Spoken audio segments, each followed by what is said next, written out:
This is Joshua Hart, 4 seconds out. Delighted to be joined by Gareth A Davies here on this bright and early Monday morning. Gareth, it is officially fight week. Undisputed heavyweight title action goes down this weekend with Oleksandr Usyk and Daniel Dubois colliding for a second time, this time at Wembley Stadium.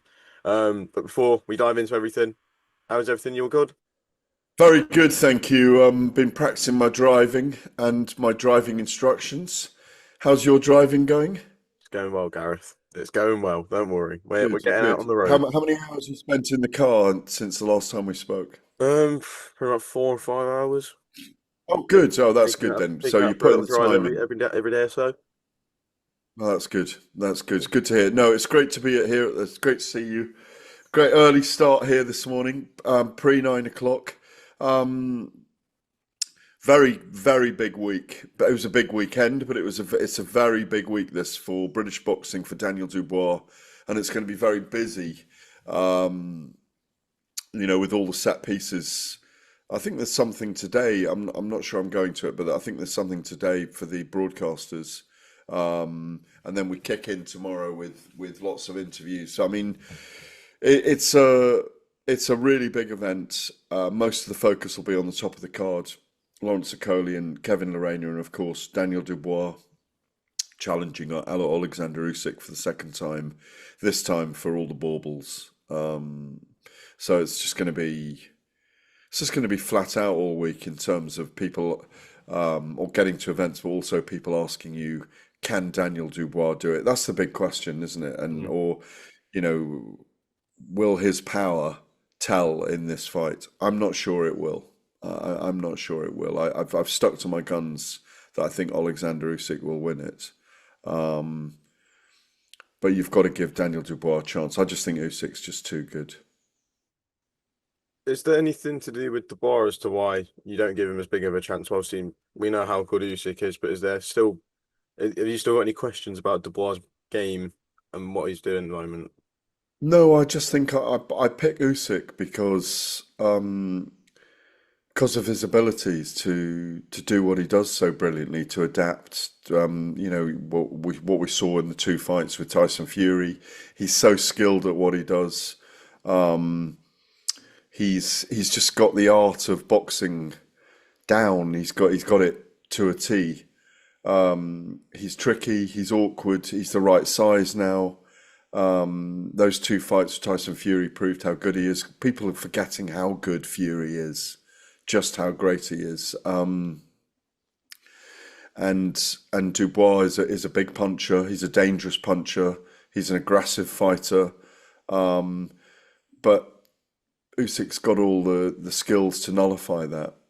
And I just think I'm going to go with my original pick, which I mean, in the course of last week, and this always happens in a big fight, especially when someone's generated a lot of resonance over a period in which they've reasserted how good they are, through the Jarrell Miller fight, through the Hrgovic fight, and then obviously latterly against Anthony Joshua, who really didn't turn up against Daniel Dubois. Obviously, Dubois looked a lot better in those three fights, and he's developed. There's no question about it. He's developed as a man, as a person, as an individual. I still think not because Daniel isn't good. I think it's that Usyk is very, very good. That I think he'll show that he's got the wherewithal to win for the second time, and I think he'll outbox Dubois as the rounds go on. Dubois will be dangerous early. He'll outbox Dubois as the rounds go on, and I think he may even stop him late, but I think he'll win comfortably on points. Just still keeping on Dubois. How does he have to approach this in order to overturn the result and right his wrongs from August of 2023? Well, I thought it was a borderline low blow towards the low end in the first fights in Wrocław, Poland, August 2023. Because it's incredible when I say that actually that it was only August 2023 and so much has happened in the heavyweight division since then. Just under 2 years ago, of course. Um, in that fight, even though Dubois was losing most of the rounds, even the early rounds, he was giving Usyk a difficult time. Um, There's no question about that. That's certainly my perception at the time because I remember saying it on the broadcast. We were with Talk Sport there doing a live broadcast, and I do remember disagreeing with people that he was giving Usyk a difficult time. But the problem is Usyk can deal with a difficult time and he can turn it around. He's got to do the same. He's a slightly better fighter, so that's why his chances are greater. There are some incredible odds you can get, or there were last week when I recorded with William Hill on Daniel Dubois in the first, second, third, fourth, and fifth rounds. You can get really big odds on him stopping Oleksandr Usyk. It's unlikely. It's not beyond the bounds. But he's got to be educated pressure and he's got to let his hands go and he's got to start well, not recklessly. I mean, he's a big puncher, we know that, and he throws wild bombs. He's got a very good jab, great left hook, big right hand. He believes in himself now, and he's got to go in there and do exactly that and put his pedal to the metal when he sees openings. Usyk will have to combat that and move cleverly early and counter well. I know, having been up into his camp, brilliant day ahead with him, that they really do believe that they've done their forensic work on Oleksandr Usyk, and they believe that they can find him with his big hands and with his heavy power. So it's what makes it fascinating. We don't know who's going to win. It's all assertions based on what we've seen before. But from what I have seen, I don't think Usyk gets beaten. People have raised a few eyebrows at Oleksandr Usyk as of late. Obviously, when you look at the shock split with Alex Krashuk, him stating for a while now that he's only got one or two fights left, including the Dubois fight. Do you feel Usyk already kind of maybe has one foot out the door when it comes to asking the question of retirement? I don't think the foot is outside the door, Josh. What I do think is that he is contemplating the end. He's doing bigger works in a way. I mean, today he's in Trafalgar Square today. I was invited to an event in which he is celebrating an artistic monument today. I'm just looking for the text here. I've been invited along to it.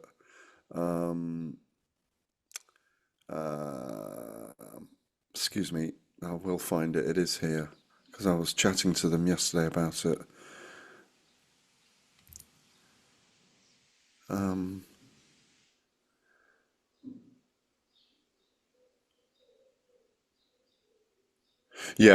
He's basically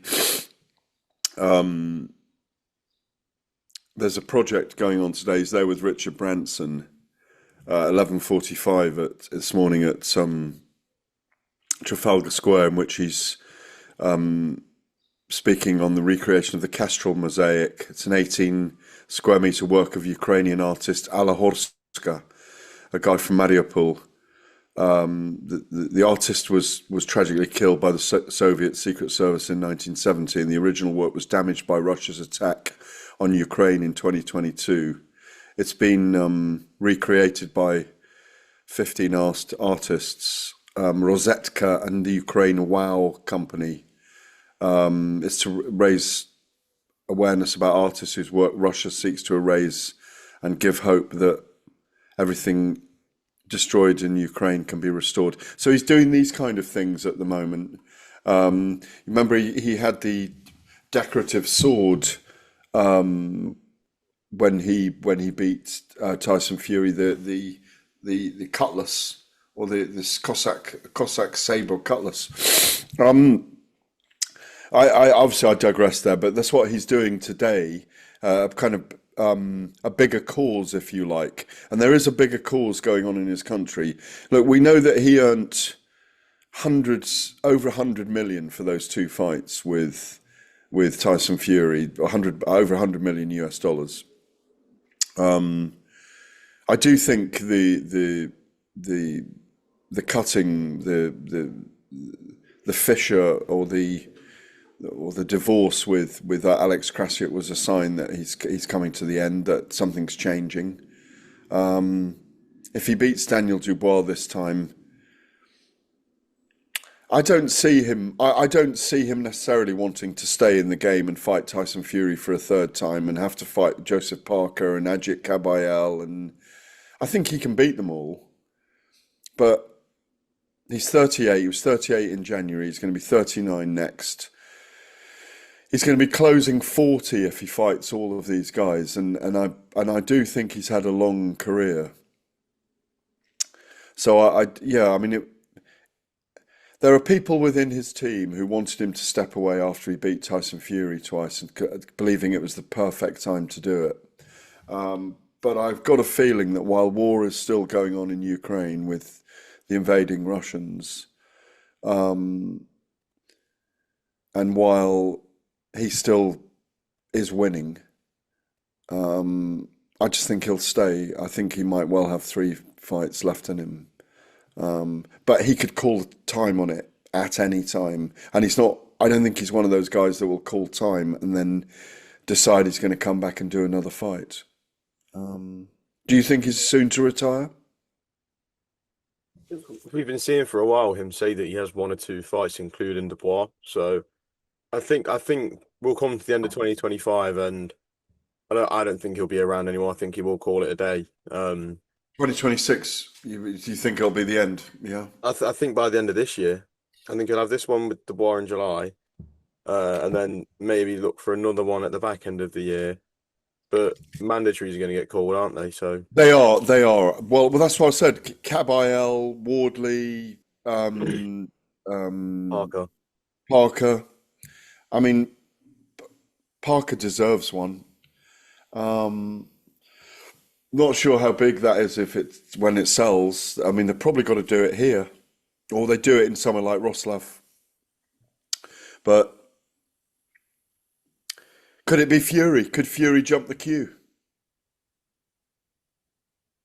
you never know. Depends if Fury is coming back. We've been told it's 2026 he comes back. So unless he decides to say we'll go for it this year, but Well, the other thing is, I mean, I'm hearing that Fury will fight Joshua first anyway. okay. And when So the winner of that gets a third shot at Usyk. yeah, probably. And I see the winner as Fury in that, but I don't want to write Anthony off either. But it's still interesting. Absolutely. Anyway, we've got dates for Destiny, so that's that fight. It's a great event. Who have you got? So I know your pick. Uh, um, I'm gonna go rogue. I've got a lot of faith in Daniel Dubois this weekend. I just feel like it's his time. I don't think you'll get a better opportunity. There's history to be made. I think it's Daniel Dubois' time this weekend. I think he gets to Usyk early. Yeah. I think he pulls off a big shock. But So you're gambling basically, yeah. I'm taking the long shot option here. But Well, it's about 40. It's about 40 to 1, or it was last week for him to win in the first round, second round, third round. is that to pick the round specifically though?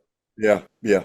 See, that's where I'm not too sure. That's where I'm just going to say he just stops him inside 6 or something like that. Well, I think he's dangerous for those 6 rounds. I agree with you. That's my I thought. do agree with you. I agree he's dangerous. Mm, I'm not sure.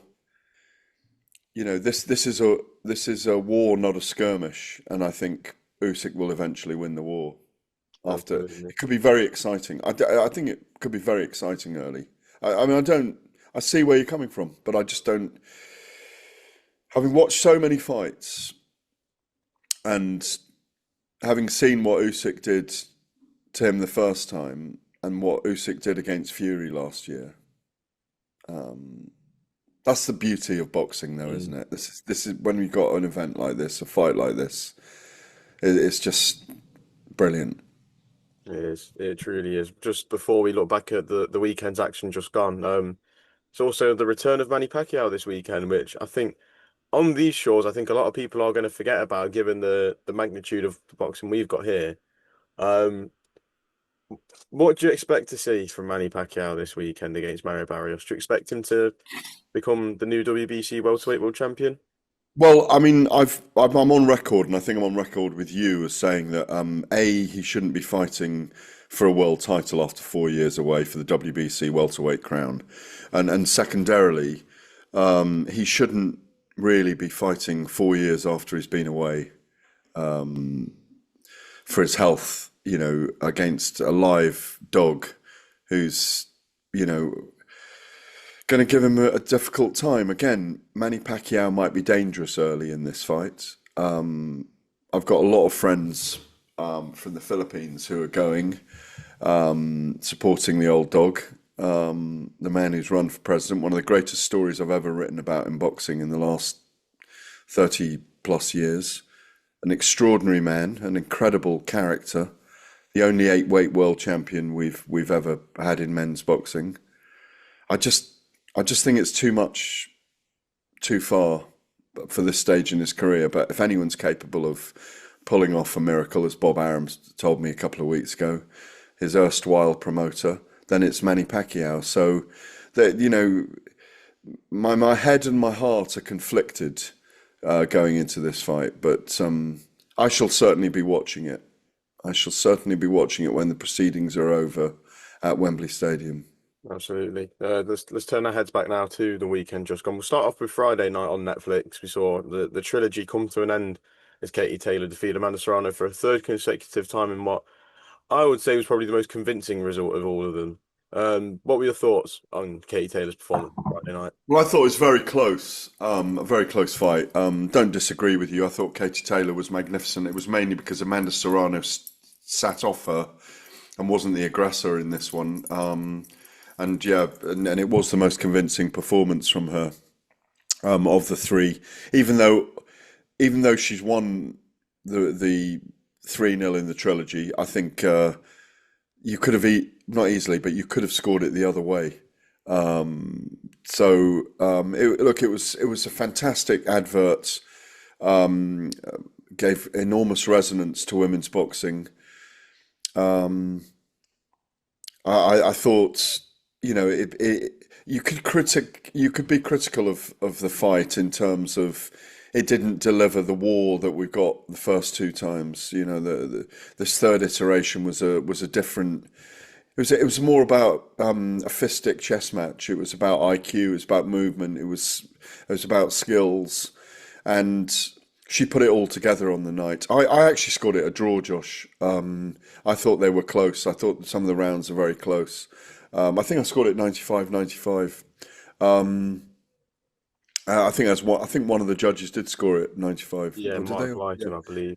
Yeah, I mean, I just did. I mean, I happened to be watching it. I watched it live. I scored it. Wrote a live piece on it for the Telegraph, for Telegraph Women's Sport. I think what they also did was they entered the annals of great trilogies of boxing, alongside Ward Gatti and Barrera Morales, Ali and Frazier, and they deserve to be in that pantheon. Um, for the simple reason that they are both brilliant. Mm. Amanda Serrano, the only seven-weight world champion women's boxing's had, and Katie Taylor, just an extraordinary career. And of course, Amanda Serrano fighting above her weight against Katie Taylor at super lightweight. I was at the first two. I was here for the third one, working Talk Sports on Saturday night, so I wasn't there. I'd love to have been there. The atmosphere looked amazing. You could have been critical of it, but there was no need to be. I think Serrano was pushed back into a box and got her tactics wrong, frankly, and it played into Katie Taylor's hands. Even though I scored as I did, Mm. obviously she impressed two of the judges enough to get the nod. Fantastic event. I thought Savannah Marshall was very unlucky not to get a better result. I thought Ellie Scotney was outstanding. The atmosphere looked incredible, and I'd like to see Katie Taylor have one more at Croke Park. Who could that name be at Croke Park? I saw Frank Smith did a sit down into with Ariel Helwani last week, and said that Dublin is one of the most expensive places to go, and Croke Park ultimately seems a bit unrealistic. But if they can get it pulled off, I think the fight that might stick out for a lot of the fans would be a Chantel Cameron trilogy. Yeah, I mean, Eddie Hearn's kind of poured water on that one a little bit, and he's made some faces about it. I've seen post-fight, um, and they obviously they got very close to doing Croke Park, but it didn't. It fell through, and for I think for technical reasons. I mean, I think there are security concerns. There are there are only permits for, I think, two or three events a year there at Croke Park because of the housing, because the residents around the venue. I think it's a great thing to do, and she deserves it, given that she's a huge Irish sports star and much loved, much revered in the island of Ireland. And I think if they can do it, that's the place to do it. Um, she's had those enormous nights, the 65 million watching her on Netflix, on the chief support to Jake Paul and Mike Tyson. Yes, maybe Chantel Cameron, but I don't think Chantel, obviously, who won on Saturday night as well, Friday night. That I think there's my feeling is that Chantel Cameron's put their noses out of joint a little bit for some reason.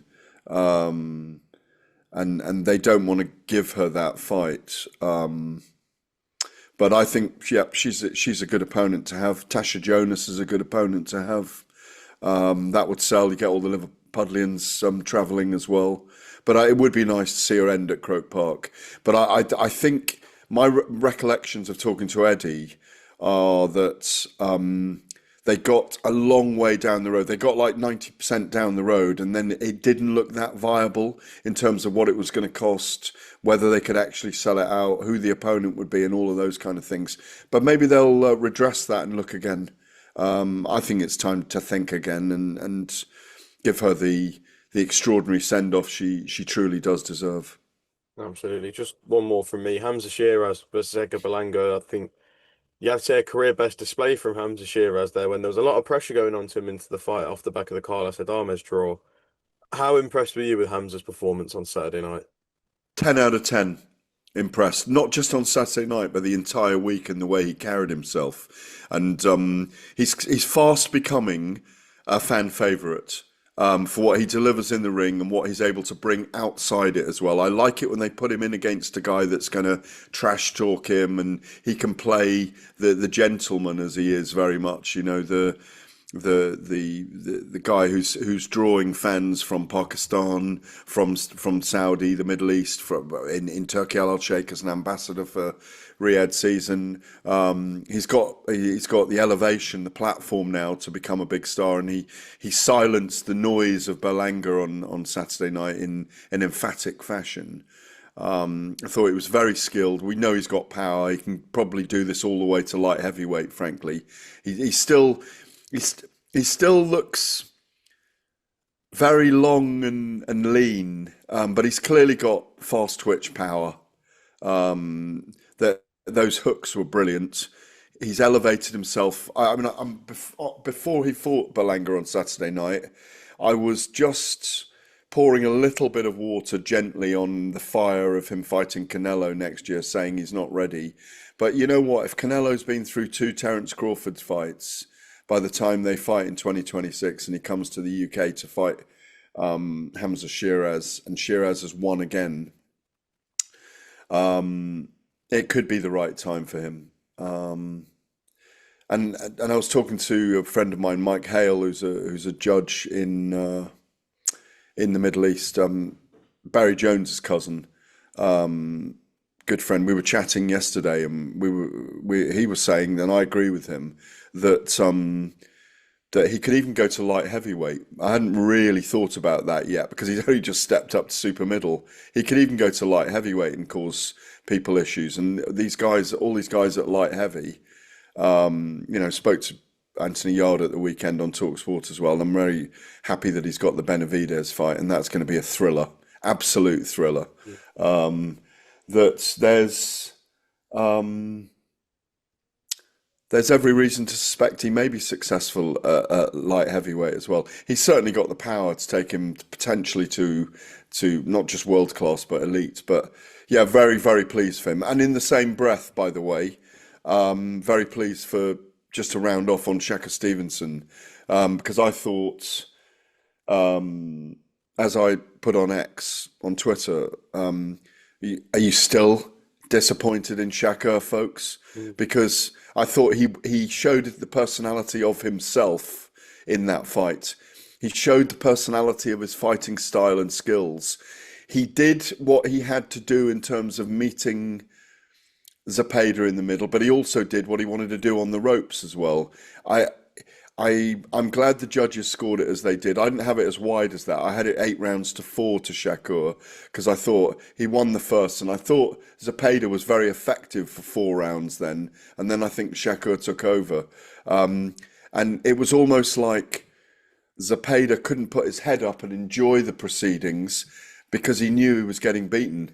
He knows one way, which is to come forward and throw, but he didn't get beaten into submission, but he got beaten by superior skills and speed. And I thought Shakur was caught a couple of times when he will have learnt from it. I thought the off balance slip where he nearly went, that was almost like a slip Mm. rather than hurt. Was it second round, third round? I can't remember when it was now, but Something around that. yeah. But I was so pleased because I've always been a huge advocate of what Shakur Stevenson can do, and I think he belongs in the top 10 pound for pound list now. Absolutely. Gareth, I'm going to leave it there. Thank you very much Yeah. for your time. Always good to catch up. And I shall see you at Wembley, Box Park, wherever, over the Usyk Dubois Fight Week. Cheers, brother.